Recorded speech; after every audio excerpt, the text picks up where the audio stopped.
নমস্কার বন্ধুরা, কেমন আছো সবাই? ভালো আছো তো? নবমিতার রান্নাঘরে আজকে তোমাদের জন্য আমি নতুন একটা রেসিপি করে শেখাচ্ছি, যেটা পনিরের রেসিপি। খুব সহজ উপায়। চলো না দেখি কিভাবে বানানো যায়। এই রেসিপিটা বানানোর জন্য প্রথমে একটা কড়াই গ্যাসে বসিয়ে নিলাম। তার মধ্যে অল্প একটু জল দিলাম, বেশি জল না, 1 কাপ মতো নিলেই হবে। এর মধ্যে দিলাম একটা বড় সাইজের পেঁয়াজ কুচোনো,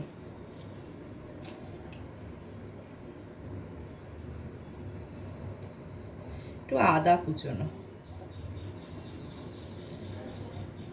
3টে লঙ্কা, ধনে পাতাটা একটু পরে দেব, আর একটা দেখো এরকম সাইজের টমেটো। টমেটোটাকে আমি একটু কেটে দিলাম।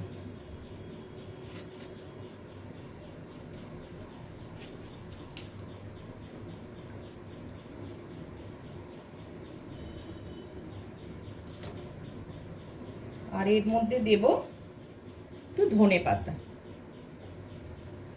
একটু গরম হয়ে যাক। দেখো রীতিমতো এটা ফুটতে শুরু করেছে।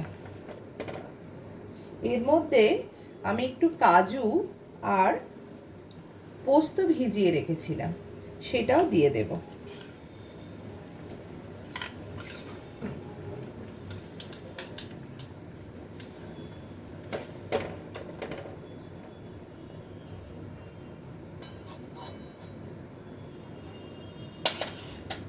এর মধ্যে এবার দেব হচ্ছে নুন।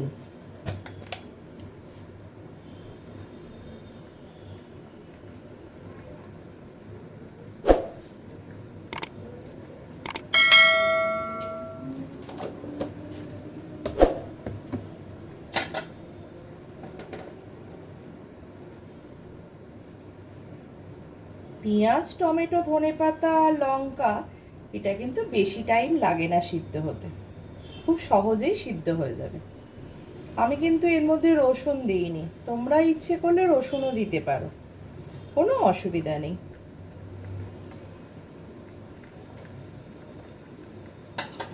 হালকা হয়ে সিদ্ধ হয়ে যাক, তারপর এটাকে আমরা ঠান্ডা করে নেব। ঠান্ডা করে নেওয়ার পর একটা মিক্সিং জার নিয়ে তার মধ্যে পেস্ট করে নেব। ততক্ষণে এটা সিদ্ধ হোক, আর পেস্ট করে তারপর তোমাদের সামনে দেখাচ্ছি।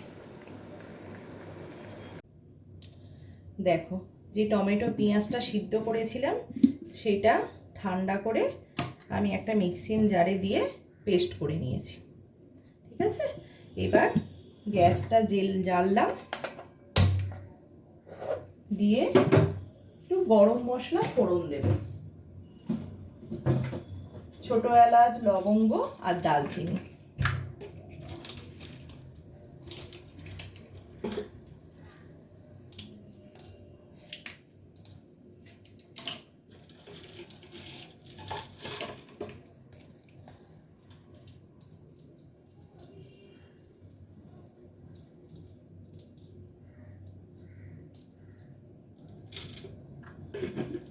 ফোড়ন দিলাম, দিয়ে এর মধ্যে দিলাম একটু সাদা তেল। আমাকে অনেকে জিজ্ঞেস করছে যে দিদি, তোমার তেলটা এরকম হলুদ দেখতে কেন, তুমি কি তেল ইউজ করো? আসলে সাদা তেল বলতে কি, আমি না সাফোলা গোল্ড ইউজ করি। এই যে দেখো, আজকেই কেটেছি প্যাকেটটা, সেই জন্যই হয়তো, জানি না, তেলটা একটু লালচে গোছের হয়। তেলটা গরম হয়ে যাক, তারপর আমি এর মধ্যে পেস্টটা দিয়ে দেব।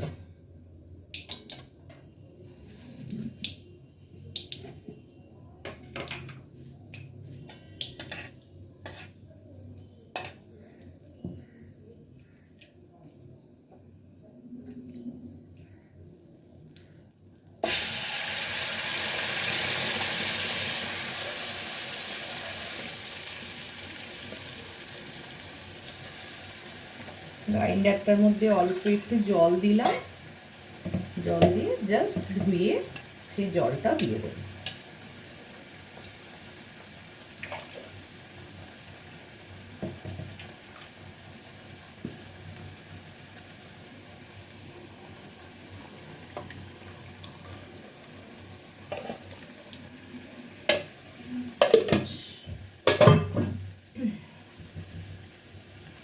নুন আমরা আগেই দিয়ে দিয়েছিলাম সিদ্ধ করার সময়, তাই নুন দেবার দরকার নেই।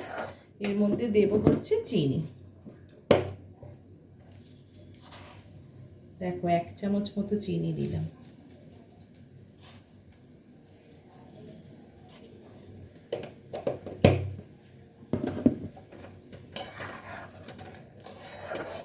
আর যেহেতু এটা আমার সিদ্ধ করা ছিল, তাই এটাকে না বেশি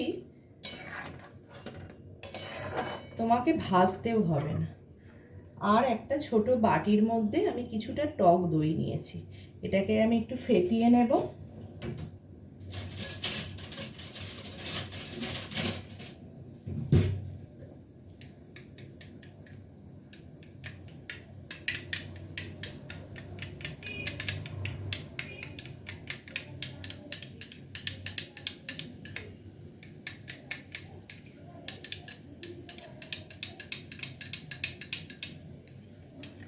টক দই না কোনো সময় গ্যাসটাকে বেশি করে খুব ফুটন্ত অবস্থায় দেবে না।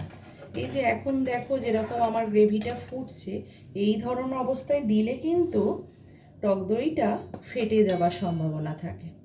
তাই গ্যাসটাকে কম করে একটু এটাকে হালকা করে নেড়ে নেড়ে নেড়ে নেড়ে যাতে অত ফুটন্ত গরমটা একটু কমে যায়, তারপর দেখো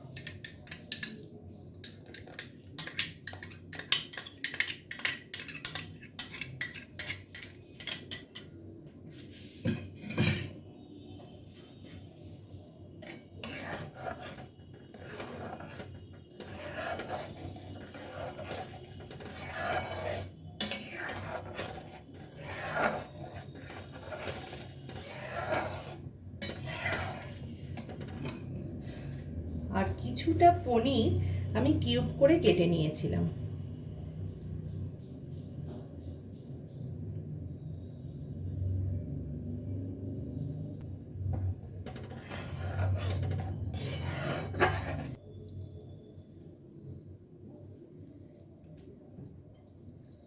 দেখো পনিরটাও এর মধ্যে দিয়ে দিলাম।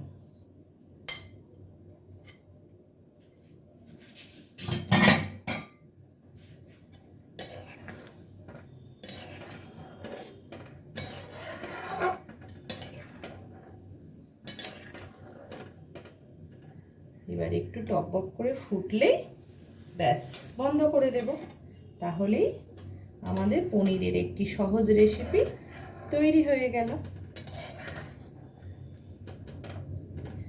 তোমরা ইচ্ছে করলে না এর মধ্যে ক্রিম দিতে পারো, আমুলের যে ফ্রেশ ক্রিম হয় সেটা অল্প একটু দিতে পারো ছড়িয়ে, বাটার দিতে পারো। আমি সেইভাবে রোজকার রান্নার মধ্যে না দিই না এইসব, বাড়িতেই তো যেগুলো সাধারণভাবে খাই সেগুলোই তোমাদের সাথে শেয়ার করার চেষ্টা করি।